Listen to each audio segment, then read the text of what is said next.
Good morning everyone. दोस्तों आज है जुलाई 6 2023 और हम लोग करेंगे द हिंदू न्यूज़पेपर के एनालिसिस। मेरा नाम है सितेंद्र चौधरी और आज फिर से हम लोग कुछ टॉपिक्स यहाँ पे करने वाले हैं। कौन कौन से टॉपिक रहेंगे? एक बार हम लोग हिस्ट्री वाले सेक्शन से देखेंगे, रामपा रिबेलियन के बारे में पढ़ेंगे क्योंकि ये न्यूज़ में है। इसके 100 ईयर्स पूरे हुए हैं। तो जब भी किसी ऐसे इवेंट का 100 ईयर 150 200 ईयर कंप्लीट होता है तो एग्जाम के लिए काफी इंपॉर्टेंट हो जाता है। तो इसको हम लोग करेंगे जीएस पेपर 1 से। उसके अलावा डेटा प्रोटेक्शन बिल जो है, गवर्नमेंट ने ये इसका ड्राफ्ट बेसिकली क्लियर कर दिया है और इस बार मॉनसून के सेशन में डेटा प्रोटेक्शन बिल को इंट्रोड्यूस किया जाएगा। तो थोड़ा सा इसके बारे में बात करेंगे, अभी थोड़ा बात करेंगे क्योंकि अभी इंट्रोड्यूस नहीं हुआ है। इंट्रोड्यूस होगा ये जब इसके बारे में ज्यादा डिटेल में बात करेंगे। चंद्रयान 3 भी रेडी हो गया है, तो इस महीने वो भी जाने वाला है, तो थोड़ा इसके बारे में बात करेंगे।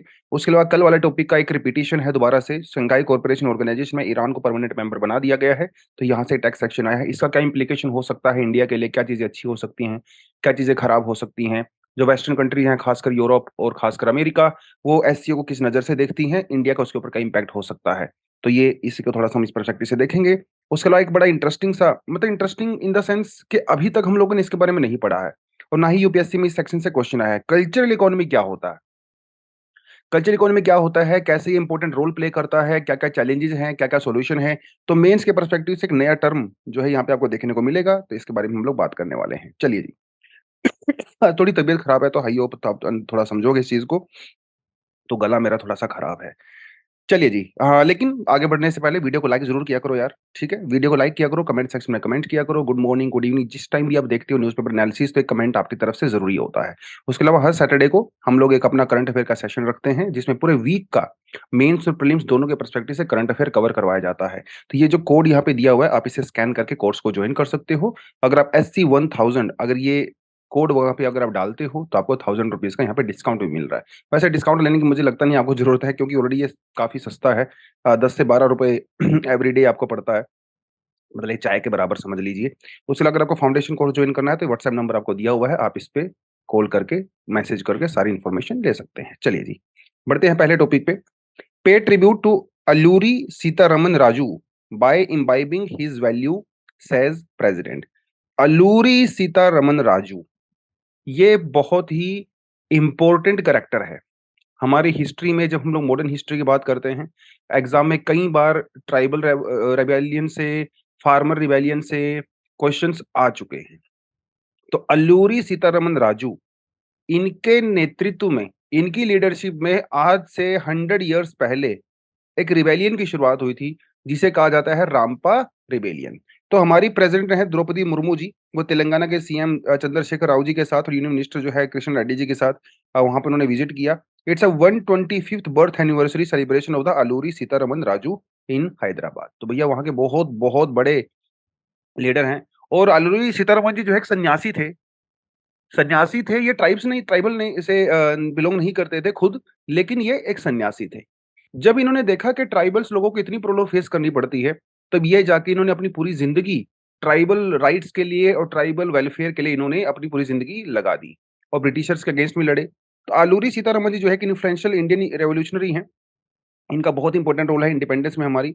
1897 को ये बोर्न हुए थे in a modest middle class family near the coastal city of Visakhapatnam. ठीक है, Raju developed a strong sense of the patriotism from the early age. His dedication to the freedom movement and his effort to improve the lives of the Adivasi community left a lasting impact on the Indian history। तो ये तो general सी बात है इनके बारे में।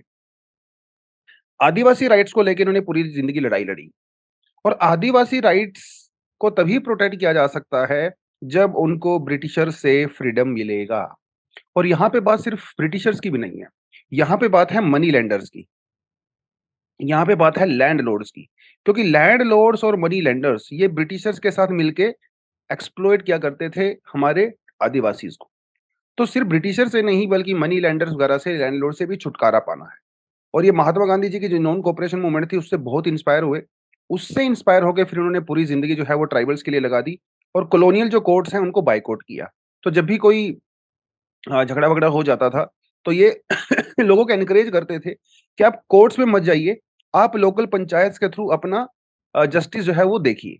हालांकि इसमें कोई ज्यादा सक्सेस इनको मिली नहीं, बट लेटर ऑन इन्होंने अपने एफर्ट को और ज्यादा यहाँ पे बढ़ाया।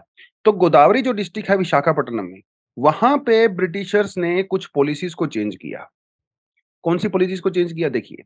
यहाँ के जो ट्राइबल्स थे, आदिवासी थे गोदावरी डिस्ट्रिक्ट के अंदर, वो एक खास तरह का एग्रीकल्चर किया करते थे, जिसे कहते हैं पोडू। पोडू को आंध्रा में कहा जाता है झूम कल्टीवेशन। ये आपको अच्छे से पता होगा, झूम कल्टीवेशन, है ना? स्लैश एंड बर्न कल्टीवेशन भी इसको कहते हैं। पोडू में क्या किया जाता है, एक पीस ऑफ लैंड होता है एग्रीकल्चर करने के लिए, इसमें से एक हिस्से को, जो जंगल होता है, उसको, जंगल को काट दिया जाता है, उसको जला दिया जाता है। फिर यहाँ पे कुछ सालों के लिए एग्रीकल्चर किया जाता है। जब इस पीस ऑफ लैंड की फर्टिलिटी कम हो जाती है, तो फिर इसको छोड़ के दूसरी जगह पे जाके सेम प्रैक्टिस की जाती है, झूम कल्टीवेशन में जिस तरह से होता है। तो ये इसे कहते हैं पोडू सिस्टम। तो वहां के जो गोदावरी डिस्ट्रिक्ट के अंदर जो आदिवासी थे, वो इस सिस्टम को फॉलो किया करते थे।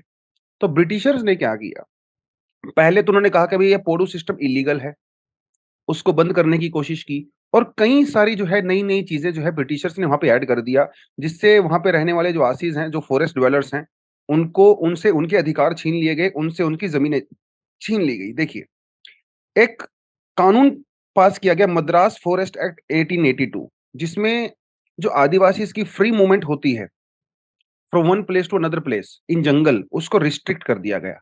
अरे भाई! हमारा घर है, हज़ारों साल से हम लोग यहाँ पे रहते हैं, और आप हमारे घर के अंदर ही हमारी मूवमेंट को रिस्ट्रिक्ट करोगे, और हमारी जो पोडू एग्रीकल्चर मेथड है, आप इसको कैसे बंद कर सकते हो? क्योंकि मॉडर्न एग्रीकल्चर हमें करना आता नहीं है, वो हमारे कल्चर का पार्ट नहीं है। तो पोडू हमारे कल्चर का पार्ट है, आप इसको कैसे बंद कर सकते हो? इस तरह की बहुत सारी चीज़ें हुई, और फिर जो है राजू जी, उनको मतलब गुस्सा तो आया ही उनको, लेकिन उन्होंने जो है आदिवासीज़ को अवेयर करना शुरू किया अगेंस्ट द ब्रिटिशर्स, और फाइनली फिर उन्होंने जो है 1922 के अंदर रंपा रिबेलियन को लॉन्च किया। ये एक यू नो गोरिल्ला वॉरफेयर था।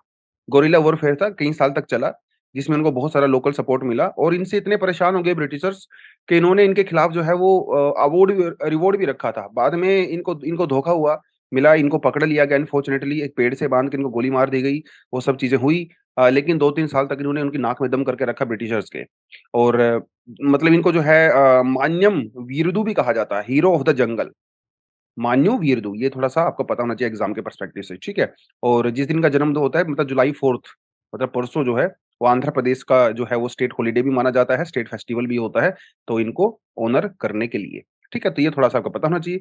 रामपर रिबेलियन के बारे में हल्की-फुल्की चीज़ें जो आपको पता है, वैसे मैंने आपको बता ही दिया है, पोडो सिस्टम वगैरह के बारे में। तो हुआ ये था कि 2000 1900 1922 के अंदर क्या हुआ, इन्होंने एक पुलिस चौकी के ऊपर अटैक किया।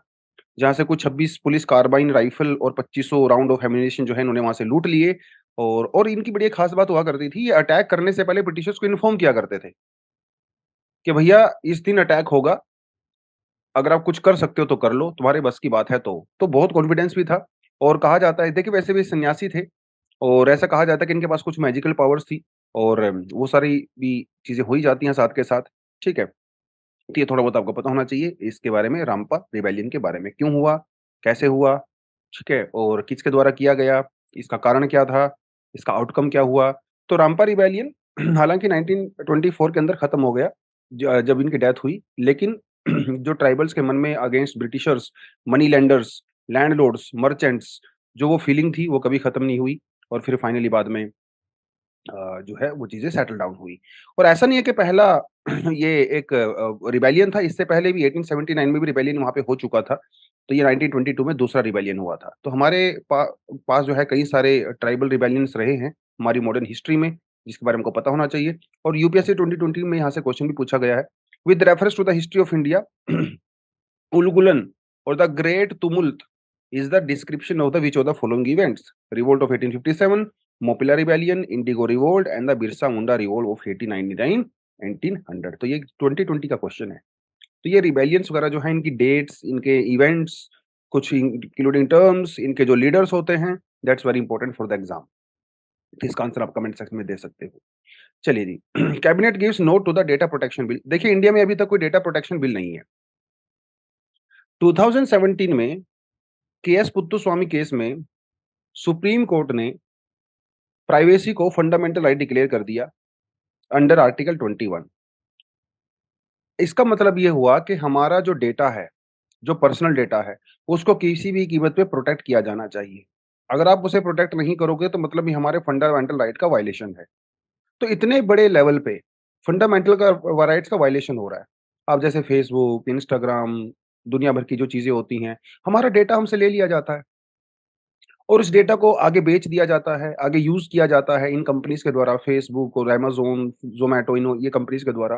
अरे भाई, ये तो हमारे फंडामेंटल राइट का सीधा वायलेशन हुआ ना। वो वायलेशन इसीलिए हो रहा था क्योंकि अभी तक हमारे देश में एक प्राइवेट डेटा को प्रोटेक्ट करने का कोई कानून है ही नहीं। तो जब कानून ही नहीं है तो भैया प्रोटेक्ट कैसे करोगे? तो अब यूनियन कैबिनेट ने बिल को क्लियर कर दिया है, digital personal data protection bill. इसमें कई साल से काम हो रहा था। 2019 में इसको इंट्रोड्यूस किया, फिर इसको विथड्रॉ कर लिया गया। अभी हो सकता है फाइनली इंट्रोड्यूस इसको किया जाए। क्योंकि ऐसा ही एक बिल यूरोपियन यूनियन ने भी पेश किया था थोड़े समय पहले। तो 10-12 साल से बेचारे यूरोपियन यूनियन वाले तो कुछ ना कुछ कोशिश कर रहे थे, फाइनली उन्होंने इंट्रोड्यूस किया है। तो हमारा जो डेटा प्रोटेक्शन बिल है, इसके अंदर जो मोस्टली प्रोविज़न है, बेसिकली यूरोपियन यूनियन वाले प्रोविज़न से ही लिए गए हैं। तो मॉनसून सेशन में जो है इसको इंट्रोड्यूस किया जाएगा, 20 जुलाई से शुरू होने वाला है मॉनसून सेशन। इसका बेसिक पर्पज़ क्या है? बेसिक पर्पज़ ये है कि जो इंडियन रेज़िडेंट हैं, मतलब ये भारत के जो सिटिज़न्स हैं, उनके डेटा को प्रोटेक्ट करना है और ये कोशिश करनी है कि उनकी मर्ज़ी के बिना उनका डेटा ना तो कलेक्ट किया जाए और ना ही उनके डेटा को मिसयूज़ किया जाए। एक तो ये बड़ा इम्पोर्टेंट इसका जो ऑब्जेक्टिव है। दूसरी चीज़, अगर आपके पर्सनल डेटा को मान लो किसी ने मिसयूज़ कर दिया, तो आप एक कंप्लेन कर सकते हो डेटा प्रोटेक्शन बोर्ड में। इस डेटा प्रोटेक्शन बोर्ड के अंदर कुछ टेक्निकल एक्सपर्ट्स होंगे, जो गवर्नमेंट ऑफ इंडिया के द्वारा अपॉइंट किए जाएँगे। ये जो डेटा प्रोटेक्शन बोर्ड है, ये आपकी कंप्लेंट को इन्वेस्टिगेट करेगी और अगर इनको ऐसा लगता है कि आपके डेटा का मिसयूज़ किया गया है, तो उस कंपनी के ऊपर जो है फाइन लगाया जा सकता है। और ये कोई फाइन छोटा-मोटा 10, 20, ₹50 का नहीं है, 10,000 से लेके 500 करोड़ तक का फाइन हो सकता है। बहुत बड़ा फाइन है। तो ये इन्वेस्टिगेशन करेगा उसके अंदर, ठीक है? ये तो एक मेन चीज़ ये हो गया। दूसरी चीज़, ये जो सारी चीज़ें हैं ना, डेटा प्रोटेक्शन, मेरे डेटा को यूज़ नहीं करना है एंड ऑल दैट, ज़्यादातर ये प्राइवेट कंपनीज़ के लिए है, प्राइवेट कंपनीज़ के लिए। लेकिन अगर कानून, जैसे मान लो मैंने किसी का मर्डर कर दिया, ठीक है? या फिर मान लो कोई क्राइम कर दिया, किसी तरह का भी क्राइम हो सकता है। अब मेरी इन्वेस्टिगेशन होगी, ठीक है? अगर मेरी इन्वेस्टिगेशन चल रही है, तो जो इन्वेस्टिगेशन एजेंसीज़ हैं, उनको मेरा डेटा कलेक्ट करने के लिए मेरे कंसेंट की कोई रिक्वायरमेंट नहीं है। तो इस तरह की जो इन्वेस्टिगेशन एजेंसीज़ हैं, जो इंडिया के कोर्ट्स हैं, लॉ एनफोर्समेंट एजेंसी हैं, उनको एग्ज़ेम्पशन दिया गया है। वो मेरी मर्ज़ी के बिना मेरा आधार कार्ड, मेरा मोबाइल वो कलेक्ट कर सकते हैं और यही इस बिल का सबसे बड़ा क्रिटिसिज़्म है। मतलब गवर्नमेंट आपके डेटा का मिसयूज़ कर सकती है, लेकिन प्राइवेट कंपनी आपके डेटा का यूज़ नहीं कर सकती। तो जो कोर्ट्स हैं, ट्रिब्यूनल्स हैं, क्वासी जुडिशियल बॉडीज़ हैं, जैसे सेबी वगैरह हो गया, एनजीटी वगैरह हो गया, ये कर सकती हैं। तो ये सबसे बड़ा इसका क्रिटिसिज़्म भी एक यहाँ पे रहने वाला है। तो देखेंगे जब ये बिल को इंट्रोड्यूस किया जाएगा पार्लियामेंट के अंदर, तब इसके ऊपर डिबेट होगा, डिस्कशन होगा। क्या पता ये स्टैंडिंग कमिटी के पास भी जाने के चांसेज़ हैं इसके। क्योंकि आप एक चीज़ देख के सोच के देखिए, फेसबुक, ज़ोमैटो, अमेज़न जितनी भी इंटरनेशनल कंपनीज़ इंडिया में हैं, वो क्यों चल रही हैं? क्योंकि उनको डेटा मिलता है। डेटा मिलता है इसीलिए तो वो चल रही हैं ना। लेकिन अगर उनको डेटा ही नहीं मिलेगा तो वो कंपनी कैसे चलेंगी? तो इस तरह का अगर हम लोग अपने डेटा को हाइली प्रोटेक्ट करेंगे, तो इससे जो इन्वेस्टमेंट का माहौल है इंडिया में वो भी खराब होता है। जो नए-नए स्टार्टअप्स आ रहे हैं, ठीक है? ये सारे स्टार्टअप कैसे चलते हैं? ये डेटा के ऊपर ही तो चल रहे हैं ना यार। ओयो, ज़ोमैटो दुनिया भर के छोटे-मोटे स्टार्टअप्स आते रहते हैं। लेकिन आपको इनको डेटा ही नहीं मिलेगा तो कैसे काम करेंगे? तो इसीलिए जो ये सोशल मीडिया कंपनीज़ हैं, जो टेक्नोलॉजी कंपनीज़ हैं, स्टार्टअप्स हैं, वो इस बिल का सबसे ज़्यादा विरोध करने वाले हैं। और आप एक चीज़ देख के देखिए, हमारे यहाँ पे क्या है? हमारे यहाँ पे है बीपीओ इंडस्ट्री, है ना? Call centre industry. बहुत ज़्यादा हमारे यहाँ पे एम्प्लॉयमेंट जनरेट होती है। बीपीओ इंडस्ट्री कैसे काम करती है? एक अमेरिकन सिटीज़न का डेटा आपके पास है, उसकी बैंक डिटेल्स आपके पास है, उसका मोबाइल आपके पास है, उसका एड्रेस आपके पास है। तो जब हमारे पास अमेरिकन सिटीज़न्स का डेटा है, कैनेडियन सिटीज़न्स का डेटा है, तो भी हमारा डेटा भी तो उनके पास हो सकता है। ऐसा नहीं होगा कि आप खुद के डेटा को प्रोटेक्ट कर लो और उनको डेटा को वेलकम करो। तो कहीं न कहीं ये एक बायलैटरल इश्यूज़ भी होने वाला है। अमेरिकन कंपनी से कह सकती हैं कि भई हम अब आपको अपना डेटा नहीं देंगे, अगर आप हमें अपना डेटा नहीं दोगे। तो ये कोई छोटी-मोटी चीज़ नहीं है डेटा को प्रोटेक्ट करना, ये बहुत बड़ी बात है। और जिस तरह से डेटा प्रोटेक्ट हमारे यहाँ पे किया जाता है, आधार कार्ड अभी टेलीग्राम पे बिक रहे थे, सब लीक हो गया, सब हैक हो गया। तो डेटा को प्रोटेक्ट करना एक बहुत बड़ी चीज़ है। जिस तरह से आजकल ट्रिलियंस ऑफ टेराबाइट का डेटा हर रोज़ यूज़ होता है, क्रिएट होता है। तो ये इसके जब ये बिल आएगा पार्लियामेंट के अंदर तब इसके बारे में हम लोग ज़्यादा डिटेल में बात करेंगे। चलिए जी। Chandrayaan 3 integrated with the launch vehicle LVM three तो launch vehicle mark 3 LVM three launch vehicle mark 3 ये इंडिया का सबसे एडवांस लॉन्च व्हीकल है। पहले इसको जीएसएलवी मार्क 3 कहा जाता था, अभी हम लोगों ने इसका नाम चेंज कर दिया है एलवीएम मार्क 3। तो ये इतना बड़ा होता है कि भाई ये कई हज़ार किलोग्राम का जो सैटेलाइट होता है, उसको भी लेके जा सकता है ऑर्बिट के अंदर। तो इसको अटैच कर दिया गया है चंद्रयान 3 के साथ, क्योंकि चंद्रयान 3 एलवीएम के थ्रू ही जाएगा। हमारे पास 2 तरह के लॉन्च व्हीकल होते हैं, आपको मैं बताता चलूँ। एक अपने पास होता है पीएसएलवी और एक होता है जीएसएलवी, ठीक है? पोलर सैटेलाइट लॉन्च व्हीकल और जियो स्टेशनरी लॉन्च व्हीकल, ठीक है? 2 होते हैं। ये थोड़ा छोटे वाला होता है, ये थोड़ा बड़े वाला होता है। तो ये 1750 किलोग्राम के सैटेलाइट को लॉन्च कर सकता है लो अर्थ ऑर्बिट में। और ये वाला जो है वो ज़्यादा केजी मतलब कहीं 4000 केजी, 5000 केजी, कई बार 8000 केजी भी कर सकता है लो अर्थ ऑर्बिट में। 8000 केजी कर सकता है लो अर्थ ऑर्बिट में, 4000 कर सकता है लो अर्थ ऑर्बिट में। मतलब ज़्यादा ऊपर नहीं जाना आपको। तो ये मतलब बेसिकली ये आप समझ लीजिए बड़ा ट्रक है, ये छोटा हाथी है, तो इस तरह से काम करता है। इसके अंदर 4 स्टेज होती हैं फ्यूल की और इसके अंदर 3 स्टेज होती हैं। इसके अंदर जो है इसके अंदर अगर हम लोग बात करें तो क्रायोजेनिक इंजन इसके अंदर यूज़ नहीं होता है और इसके अंदर क्रायोजेनिक इंजन यूज़ होता है।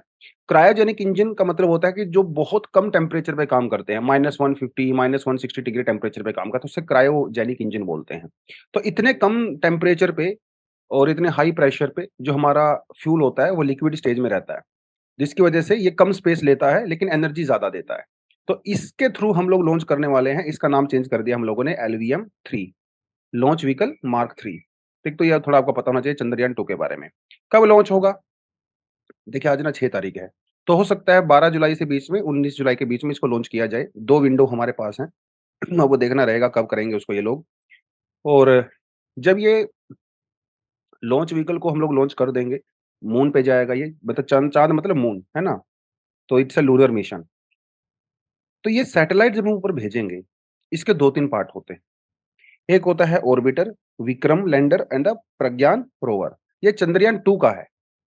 चंद्रयान 2 के 3 पार्ट हुआ करते थे। Orbiter, Vikram lander and the Pragyan rover. Orbiter मतलब जो चाँद के चारों तरफ चक्कर काटता रहता है। ये हमारा मून है, चारों तरफ चक्कर काटता रहता है 100 kilometre above the surface orbit के अंदर। लैंडर का मतलब क्या होता है? जो कि मून के सरफेस के ऊपर लैंडिंग करता है। और रोवर एक तरह का आप देख लीजिए यहाँ पे, रोवर एक तरह का ना एक इसमें टायर लगे होते हैं, ये एक तरह का व्हीकल होता है, जो कि वहाँ पे उसके सरफेस के ऊपर ट्रैवल करता है, घूमता-फिरता है और वहाँ से कुछ सैंपल्स लेता है रॉक्स वगैरह के। उन सैंपल्स की जो है केमिकल एनालिसिस करता है और उस डेटा को हमें भेजता है। तो ये होता है रोवर। रेंज रोवर होती है ना, रेंज रोवर गाड़ी का नाम होता है। लैंडर मतलब समझेंगे, विक्रम लैंडर क्योंकि विक्रम साराभाई उनके नाम पे रखा गया है। प्रज्ञान का मतलब होता है विज़डम, तो ये रोवर उनके नाम पे रखा गया है। तो ये चंद्रयान 2 की बात है। चंद्रयान 2 के अंदर ऑर्बिटर था, लेकिन चंद्रयान 3 के अंदर ऑर्बिटर हम लोगों ने वैसा नहीं लगाया गया है। ठीक है? एक तो ये चीज़। चंद्रयान 2 हम लोग ये तो नहीं कहेंगे 100% फेलियर था, लेकिन जो हम लोगों ने सोचा था, वो नहीं हो पाया था। देखिए 2 तरह की लैंडिंग होती है।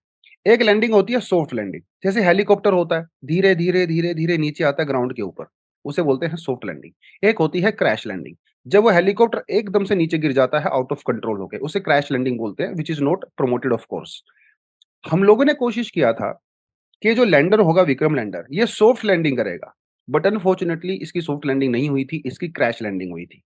तो उस सेंस में आप कह सकते हो कि थोड़ा-सा फेलियर था। तो चंद्रयान 3 में हम इस गलती को सुधारने वाले हैं और इस बार हम लोग प्रॉपर तरीके से सॉफ्ट लैंडिंग करेंगे। लेकिन पूरी तरह से तो फेलियर नहीं था भैया चंद्रयान 2। चंद्रयान 2 ने बड़ी ज़बरदस्त अचीवमेंट की थी। चंद्रयान के 2 के थ्रू हमें पहली बार पता चला था कि एक्चुअली में मून के ऊपर पानी है। वहाँ पे वाटर के मॉलिक्यूल्स डिस्कवर किए गए थे बाय चंद्रयान 2। इतना ही नहीं, there are other elements also like chromium, manganese, sodium, ये सब भी वहाँ पे पता चला था। और सोलर जो फ्लेयर्स होती हैं, जो सूरज से आती हैं, सन से आती हैं, उनको हम लोगों ने यहाँ पे जाके स्टडी किया था। तो चंद्रयान 2 उस तरह से फेलियर नहीं था, लेकिन जो हम लोगों ने सोचा था अनफॉर्च्यूनेटली उतना भी नहीं हो पाया था। तो चंद्रयान 3 जो है हम लोग चंद्रयान 2 का ही एक अपडेटेड वर्ज़न यहाँ पे लेके आने वाले हैं। इसके अंदर भी लैंडर होगा, इसके अंदर भी रोवर होगा। इसरो का ये कहना है कि भैया इसमें 600 करोड़ रुपए का खर्चा आएगा, जबकि जो चंद्रयान 2 था उसके अंदर जो है 960 करोड़ रुपए का खर्चा आया था। तो ये थोड़ा-सा आपको पता होना चाहिए। इस बार हम लोग जापान की हेल्प ले रहे हैं सॉफ्ट लैंडिंग के लिए। ठीक है? तो ये हम लोग अभी नेक्स्ट वीक में भी इसको कर देंगे। ये थोड़ा आपको पता होना चाहिए साइंस एंड टेक के पर्सपेक्टिव से। चलिए जी, नेक्स्ट आर्टिकल क्या कहता है? Iran induction in the Shanghai corporation organisation. इसके क्या प्रोज हैं, क्या कॉन्स हैं, क्या नहीं है, क्या हैं? वो इसके बारे में बात की गई है। तो 9th मेंबर बन गया है भैया ईरान शंघाई कॉर्पोरेशन के अंदर, और ये वर्चुअल मीटिंग के अंदर इनको जो है इंट्रोड्यूस किया गया है, और वर्चुअल मीटिंग को जो हमारे प्राइम मिनिस्टर मोदी जी ने हेड किया था ऑफ कोर्स, क्योंकि हम इसके चेयरमैन हैं एससीओ के इस बार। तो मल्टीपोलर वर्ल्ड, ठीक है? इंडिया का ये कहना है, चाइना का भी यही कहना है कि मल्टीपोलर वर्ल्ड ये बेटर है rather than bipolar world and rather than unipolar world. देखिए कई सारी टर्म ऐसे छोटी-छोटी यहाँ पे यूज़ होती हैं, ठीक है? एक होती है यूनिपोलर, एक टर्म होती है बाइपोलर, और एक टर्म होती है मल्टीपोलर। इनमें क्या डिफरेंस होता है? यूनी मतलब 1, by means 2 and multi means more than 2, ठीक है? यूनिपोलर वर्ल्ड मतलब जब पूरी दुनिया का पावर सेंटर किसी एक ही कंट्री के हाथ में होता है, वो पूरी दुनिया का चौधरी होता है। जैसे आप यहाँ पे यूएसए कह सकते हो, यूनिपोलर वर्ल्ड। बाइपोलर वर्ल्ड मतलब जो 2 बराबर की पावर होती हैं, जैसे 1991 से पहले यूएसए और रशिया, यूएसएसआर, उसके डिसइंटीग्रेशन से पहले, तो that was the bipolar world. Multipolar world मतलब जिसमें कई सारे पावर सेंटर्स होते हैं। अब जैसे यूएसए हो गया, उधर चाइना हो गया, इधर रशिया हो गया, इधर इंडिया हो गया, जर्मनी हो गया, जापान हो गया, तो अभी मल्टीपोलर वर्ल्ड है।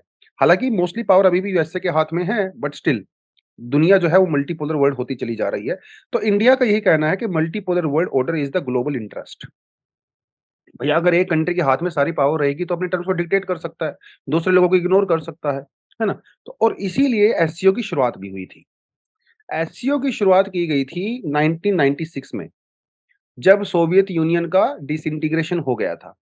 इसकी शुरुआत की गई थी एज़ अ शंघाई 5, जिसके अंदर रशिया, चाइना, कजाकिस्तान, किर्गिस्तान और ताजिकिस्तान ये 5 कंट्री हुआ करती थी। बाद में इसको अपडेट कर दिया गया।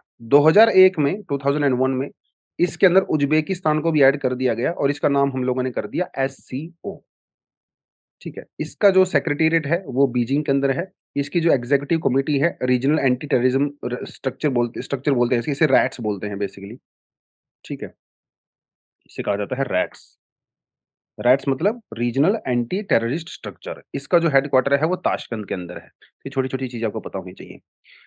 एससीओ का मेन गोल क्या है? ये हम लोगों ने कल कर लिया था। स्ट्रेंथनिंग द म्यूचुअल ट्रस्ट, ठीक है? And the neighbourliness among the member states, मतलब इसके जो मेंबर स्टेट हैं 9, उनके बीच में प्यार-मोहब्बत बढ़ानी है भैया, भाईचारा बढ़ाना है। Promoting their effective cooperation in the politics, trade, economy, research, technology and the culture, ठीक है? Making joint efforts to maintain and the ensure peace, security and the stability in the region, moving towards the establishment of a democratic, fair, rational new international political economic order. ये जो सबसे last वाली चीज़ है ना, ये सबसे ज़्यादा controversial है, ये वाली चीज़। क्या कहता है?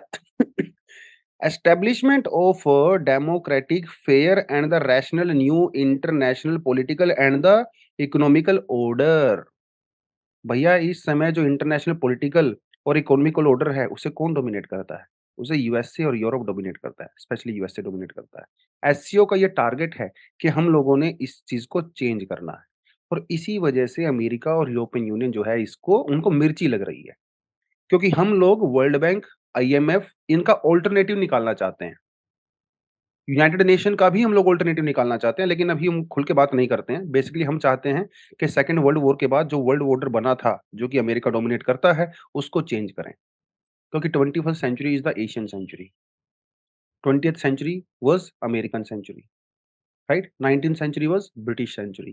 तो एशियन सेंचुरी की हम बात कर रहे हैं, तो यहाँ पे हमारा जापान है, चाइना है, इंडिया है, इवन रशिया भी है। हम चाहते हैं कि कुछ नया वर्ल्ड ऑर्डर निकले। इसीलिए अमेरिका वगैरह एससीओ को क्या कहते हैं? एंटी नेटो, एंटी नेटो कहते हैं भाई। तो इसीलिए कह रहे हैं कि उनका उनका ऐसा लगता है कि हम लोग नाटो के अगेंस्ट में जाके जो है कुछ ना कुछ करने वाले हैं, और ऐसा नज़र भी आ रहा है। जैसे रशिया के ऊपर सैंक्शंस लगाए वेस्टर्न कंट्रीज़ ने। चाइना ने $400 बिलियन का एक गैस पाइपलाइन एग्रीमेंट साइन किया रशिया के साथ। क्योंकि हम लोग चाइना क्या चाहता है? चाइना चाहता है कि जो अमेरिकन सैंक्शंस हैं, उनका असर रशिया के ऊपर ना पड़े। उसके अलावा व्लादिमीर पुतिन और शी जिनपिंग के बीच में बड़ी आजकल ख़ास प्यार-मोहब्बत चल ही रहा है, वो तो आपको अच्छे से पता ही है। ठीक है, यूक्रेन वाले मुद्दे पे भी कई सारे मुद्दे पे तो चाइना उनको सपोर्ट करता है इनडायरेक्टली डायरेक्ट वे में। लेकिन यहाँ पे एससीओ का मतलब सिर्फ़ ये नहीं है कि 9 मेंबर आपस में बात करेंगे। एससीओ का मतलब ये भी है कि ये बायलैटरल रिलेशन की भी बात करता है। जैसे इंडिया-पाकिस्तान इंडिया-पाकिस्तान के बीच में 2014 के बाद में कोई भी ट्रेड नहीं है। कोई भी बात नहीं होती, कोई टॉक्स नहीं होती, कोई ट्रेड नहीं होता। लेकिन इंडिया-पाकिस्तान एससीओ की हर मीटिंग में जाते हैं। चाहे वो प्राइम मिनिस्टर की मीटिंग हो, चाहे वो फॉरेन मिनिस्टर्स की मीटिंग हो, कोई भी मीटिंग हो, दोनों आके वहाँ पे बात करते हैं। तो बेसिकली एससीओ एक प्लेटफ़ॉर्म प्रोवाइड कराता है। अब चाहे वो बात करके एक-दूसरे को गाली-गलौच कर रहे हों, लेकिन प्लेटफ़ॉर्म पे तो कम से कम आ ही रहे हो ना। उसके अलावा जो रैट्स की time to time military exercise होती हैं, रीजनल एंटी टेररिस्ट स्ट्रक्चर की, वहाँ पे भी इंडिया और पाकिस्तान की आर्मी एक साथ में एक्सरसाइज़ करती हैं। बेसिकली एससीओ चाहे भई हमारे बाहर जितने मर्ज़ी झगड़े हों, लेकिन एससीओ के अंदर बेसिकली हम लोग मिल-जुल के काम कर रहे हैं। ईरान से यहाँ क्या फ़र्क पड़ेगा? ईरान से बहुत फ़र्क पड़ने वाला है बेसिकली क्योंकि इंडिया ईरान का बड़ा इम्पोर्टेंट एक पार्टनर रहा है। सैंक्शन से पहले हम लोग बहुत सारा क्रूड ऑयल भी परचेज़ किया करते थे ईरान से, अब तो ख़ैर उतना नहीं है, लेकिन चाबहार पोर्ट हमारे लिए बहुत इम्पोर्टेंट है। चाबहार पोर्ट की जो ऑपरेशन है वो और ज़्यादा एनहांस होगा ईरान के एससीओ का मेंबर बनने के बाद। उसके अलावा जो नॉर्थ साउथ अ, जो ट्रांसपोर्ट कॉरिडोर है, उसके अंदर भी ईरान बड़ा इम्पोर्टेंट पार्ट है। क्योंकि बात ये है ना कि पाकिस्तान हमें अफ़गानिस्तान जाने नहीं देता, ट्रांज़िट रूट के थ्रू। तो ईरान के थ्रू, चबाहर पोर्ट के थ्रू हम लोग अफ़गानिस्तान जा सकते हैं और इससे हम लोग चाइना के बेल्ट एंड रोड इनिशिएटिव को भी बायपास कर सकते हैं। तो हमें चाइना के बीआरआई का पार्ट बनने की रिक्वायरमेंट नहीं है, अगर चाइना एससीओ के अंदर आ जाता है तो। तो ये कुछ इम्पोर्टेंट सी चीज़ें हैं, जो कि हमें पता होनी चाहिए। अब यहाँ पे समस्या पता क्या है? समस्या यहाँ पे ये है कि इंडिया को बैलेंस करना है। एक तरफ हमें यूएसए को बैलेंस करना है, एक तरफ हमें एससीओ को बैलेंस करना है। भैया जब हम लोग यहाँ पे बात करते हैं, हम लोग क्वाड की बात करते हैं। यहाँ बात करते हैं तो हम लोग एससीओ की बात करते हैं और दोनों के जो मेंबर हैं उनकी आपस में बनती नहीं है और इंडिया दोनों का ही मेंबर है। तो एक तरफ कुआँ है, एक तरफ खाई है। इनका साथ दें या इनका साथ दें। तो इंडिया की जो डिप्लोमेसी है, उसके सामने भी बहुत बड़ा चैलेंज है कि कैसे हम लोग दोनों ग्रुप्स को मेंटेन करेंगे। अगर हम लोग एससीओ के अंदर ज़्यादा एंगेजमेंट करते हैं, तो ये कोड हमारा वीक हो जाता है। कोड के अंदर करते हैं, तो एससीओ वीक हो जाता है। अब ये हमारी डिप्लोमेसी के लिए बहुत बड़ा चैलेंज है कि इसको हम लोग कैसे करेंगे। ठीक है, चलिए जी, आगे बढ़ते हैं। Choose a new palette for the India's creative economy. Creative economy कह लीजिए, कल्चरल इकोनॉमी कह लीजिए, क्या मतलब होता है इसका? इसका मतलब होता है जैसे म्यूज़िक हो गया, ठीक है? टूरिज़्म हो गया, मूवीज़ हो गई, म्यूज़िक हो गया, architecture, fashion, craft, performing arts, television, radio, gaming वगैरह, ये सब कल्चरल इकोनॉमी का पार्ट होते हैं। इंटरनेट का ज़माना है ना? तो एक नई इकोनॉमी हमारे सामने उभरी है, जिसमें बिलियंस ऑफ डॉलर्स हर साल जनरेट होते हैं। Music, television, radio, podcast, YouTube, फ़िल्में, है ना? थिएटर, तो ये cultural economy, this is called creative economy, जहाँ पे एक तो बहुत ज़्यादा जॉब्स क्रिएट होती हैं। जॉब्स क्रिएट होने के साथ-साथ आपके पास फॉरेन एक्सचेंज रिज़र्व भी आपका इंक्रीज़ होता है। उसके साथ-साथ कंट्री की सॉफ्ट पावर भी इंक्रीज़ होती है। अब आप हॉलीवुड को देख लीजिए, अमेरिका का म्यूज़िक देख लीजिए, कितनी दुनिया भर में पॉपुलर हैं। तो अमेरिका की हार्ड पावर के साथ-साथ उनकी सॉफ्ट पावर भी बड़े ज़बरदस्त तरीके से काम करती है। तो ये जो क्रिएटिव इकोनॉमी है, कल्चरल इकोनॉमी है, इसको सरकार को और ज़्यादा एनहांस करने की रिक्वायरमेंट है। खासकर इंडिया की हम लोग बात कर रहे हैं। तो यूनेस्को की अभी एक वर्ल्ड कॉन्फ्रेंस हुई थी। UNESCO world conference on the cultural policies and the sustainable development, ठीक है? इसे मोंडियाकल 2022 भी कहा जाता है। तो इसका बेसिकली गोल यही है कि जो इंटरनेशनल कम्युनिटी है, ठीक है? उनके बीच में कल्चरल ट्रांसफॉर्मेशन को लेके आना है, कल्चरल एक्सचेंज को लेके आना है, ताकि क्रिएटिव इकोनॉमी इंक्रीज़ हो सके। लेकिन इतना आसान नहीं है भाई क्रिएटिव इकोनॉमी, जितना देखने में लगता है। हालाँकि सोशल मीडिया, इंटरनेट के थ्रू जो आर्टिस्ट लोग हैं, उनको एक अच्छा प्लेटफ़ॉर्म मिलता है। आजकल आप देखेंगे कि छोटे-छोटे जो आर्टिस्ट हैं, वो यूट्यूब के थ्रू, इंस्टाग्राम के थ्रू उनकी पॉपुलैरिटी हो जाती है। पहले तो ऐसा मौका उनको नहीं मिलता था। तो डेफ़िनिटली इंटरनेट की वजह से बेनिफिट होता है आर्टिस्ट लोगों को। लेकिन there are many challenges also, है ना? चैलेंजेस क्या हैं? The challenges are in the selection of the artist for the financial assistance in the organising cultural events. जैसे मान लो कोई बायलैटरल कल्चरल इवेंट हो रहा है, वहाँ पे कौन से आर्टिस्ट परफॉर्म करेंगे, इसके लिए हमारे पास कोई का क्राइटेरिया नहीं है। सरकार हमेशा वही 2, 4, 5 उनके आर्टिस्ट होते हैं जो कि मंत्री-संतरी लोगों के क्लोज़ में होते हैं, उनको ही चुन लेते हैं। उनको ही फाइनेंशियल असिस्टेंस मिलता है। तो जो दूसरे आर्टिस्ट होते हैं, उनको मौका यहाँ पे अनफॉर्चुनेटली नहीं मिल पाता। तो लैक ऑफ ट्रांसपेरेंसी है सिलेक्शन प्रोसेस के अंदर, ठीक है? Unfortunately, so there is no systematic and the rotational mechanism to place provide the assistance and the selection process is often random on the based on the subjective criteria। Subjective criteria के बारे कई बार क्या होता है ना सरकार ऐसे लोगों को चुन लेती है जिनकी पॉलिटिकल आइडियोलॉजी गवर्नमेंट के साथ में मैच करती है। ऐसे लोगों को नहीं चुनती जिनकी आइडियोलॉजी थोड़ी डिफरेंट होती है, चाहे वो जितने अच्छे आर्टिस्ट क्यों ना हो। तो ये दिक्कत है एक आर्टिस्ट के साथ है। उसके साथ-साथ जो छोटे शहरों में रहने वाले आर्टिस्ट हैं, जो गाँव में रहने वाले आर्टिस्ट हैं, उनको यूज़ुअली इग्नोर कर दिया जाता है। जब भी इस तरह के इवेंट होते हैं, स्पॉन्सर्ड प्लेटफ़ॉर्म्स होते हैं, तो ऐसे ही आर्टिस्ट को चुना जाता है अनफॉर्चुनेटली जो कि शहरों में रहते हैं। गाँव से बाहर रहने वालों को, शहर से बाहर रहने वालों को मौका ही नहीं मिल पाता, ठीक है? ये एक बड़ी इम्पोर्टेंट सी चीज़ यहाँ पे है। उसके अलावा जो कंटेम्परेरी आर्टिस्ट हैं, उनको प्रमोट नहीं किया जाता है। जो पुराने आर्टिस्ट हैं, जो 20-30 साल, 50 साल से काम कर रहे हैं इंडस्ट्री के अंदर, उनको ही ज़्यादातर प्रमोट किया जाता है। इंटरनेट की हम लोग बात कर रहे हैं। इंटरनेट का फ़ायदा बेनिफिट तो बहुत ज़्यादा है, आर्ट को प्रमोट करने में। लेकिन इंटरनेट की वजह से थेफ्ट भी होते हैं, चोरी भी होते हैं, कॉपीराइट इन्फ्रिंजमेंट होती हैं। आपके काम को चोरी कर लिया जाता है, किसी और नाम से प्रमोट कर दिया जाता है, आपके गाने को रिमिक्स कर दिया जाता है अनफॉर्चुनेटली। फ़ोर्जरी होती है, फ्रॉड होता है, इल्लीसिट ट्रैफिकिंग भी होती है। आपकी जैसे मैंने पेंटिंग बनाया, कोई बुक लिखा, समथिंग समथिंग, तो उसकी ट्रैफिकिंग भी होती है, स्मगलिंग भी होती है। ये सारी चीज़ें भी अनफॉर्चुनेटली यहाँ पे होती हैं। तो क्योंकि हमारे पास कोई इंस्टीट्यूशनल इंफ्रास्ट्रक्चर नहीं है। कोई ऐसे एक्सपर्ट्स नहीं है, कोई ऐसी टेक्नोलॉजी नहीं है, जो आपके ओरिजिनल आर्ट वर्क को वेरीफ़ाई कर सके। अब आपने एक पेंटिंग बनाया, बड़ा खूबसूरत पेंटिंग है, आपने इसको बनाने में 3-4 साल लगाए, ज़बरदस्त पेंटिंग है। लेकिन क्या हुआ किसी और ने इसी पेंटिंग की कॉपी पेस्ट कर दिया, ठीक है? अब वो जो कॉपी पेस्ट किया गया है, उसको ये कह के मार्केट में बेचा जाता है कि ये आपका ओरिजिनल वर्क है और लाखों लोग वसूल लिए जाते हैं। तो इस तरह के फ्रॉड भी डेफ़िनेटली जो है बहुत बार देखने को मिलते हैं। तो इससे होता क्या है ना पब्लिक जो ट्रस्ट है, वो खत्म हो जाता है आर्ट के अंदर। चाहे वो पेंटिंग हो, चाहे म्यूज़िक हो, चाहे बुक हो, है ना? कॉपी पेस्ट चीज़ें बेच दी जाती हैं अनफॉर्चुनेटली। हेरिटेज वगैरह के अंदर लोगों का विश्वास कम हो जाता है। सॉल्यूशन क्या है? सॉल्यूशन इसने कुछ खास नहीं बताए हैं। बेसिकली सीधी चीज़ ये बताई है कि जो एक जो स्टार्टअप्स हैं, टेक्नोलॉजी बेस्ड स्टार्टअप्स, इनको प्रमोट किया जाए। ताकि जो इस तरह की आर्ट की जो चीज़ें होती हैं, उनकी ऑथेंटिसिटी को वेरीफ़ाई किया जा सके। ठीक है? ऐसा इंफ्रास्ट्रक्चर आप बनाइए, ऐसे इन्वेस्टर्स को आप प्रमोट करिए, है ना? नेटवर्किंग अपॉर्च्युनिटी आप लेके आइए, तो सरकार की तरफ से ये चीज़ें होनी चाहिए। इंटरनेशनल कोऑपरेशन होना चाहिए, पब्लिक अवेयरनेस होना चाहिए, ठीक है? ऑथेंटिकेशन के लिए एडवांस टेक्नोलॉजी का यूज़ करिए, जैसे यूरोप, अमेरिका वगैरह में होती है, ठीक है? एकदम एडवांस टेक्नोलॉजी, पेंटिंग-वेंटिंग जो एकदम तुरंत पहचान लेते हैं वो लोग, एक असली है, नकली है। इससे ट्रस्ट बढ़ेगा जनता के अंदर, है ना? इंटीग्रिटी बढ़ेगी आपके एक आर्ट वर्क के अंदर। तो ये सारी चीज़ें होनी चाहिए। उसके अलावा प्रॉपर ट्रेनिंग, प्रोफेशनल डेवलपमेंट वगैरह होना चाहिए। टाइम टू टाइम जो है ऑडिट भी होना चाहिए, ठीक है? सोशल ऑडिट वगैरह वो सारी चीज़ें। तो ये सब चीज़ें करेंगे तो डेफ़िनिटली कुछ ना कुछ यहाँ पे होगा। आप time to time training provide कराइए आर्टिस्ट लोगों को, कि किस तरह से आप टेक्नोलॉजी का यूज़ भी कर सकते हो और अपने काम को प्रोटेक्ट भी कर सकते हो। है ना? वो सारी चीज़ें प्रोफेशनल डेवलपमेंट होना चाहिए। बहुत बार लोग क्या करते हैं आर्टिस्ट होते हैं, बाकी सारी चीज़ों पे ध्यान नहीं देते, उनका काम क्रिएटिविटी पे होता है, वो मार्केटिंग पे फ़ोकस नहीं करते।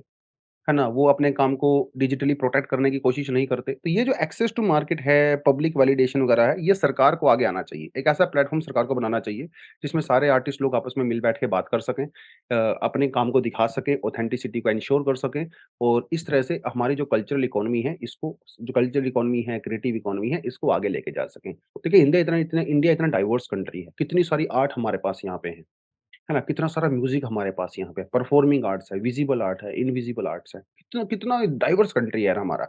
अगर चाहे तो हम लोग इंडिया के इस क्रिएटिव फ़ील्ड को, इस क्रिएटिव इकोनॉमी को बिलियंस ऑफ डॉलर्स की इकोनॉमी कर सकते हैं। अगर एक प्रॉपर चैनल के थ्रू हम लोग लेके जाएँ।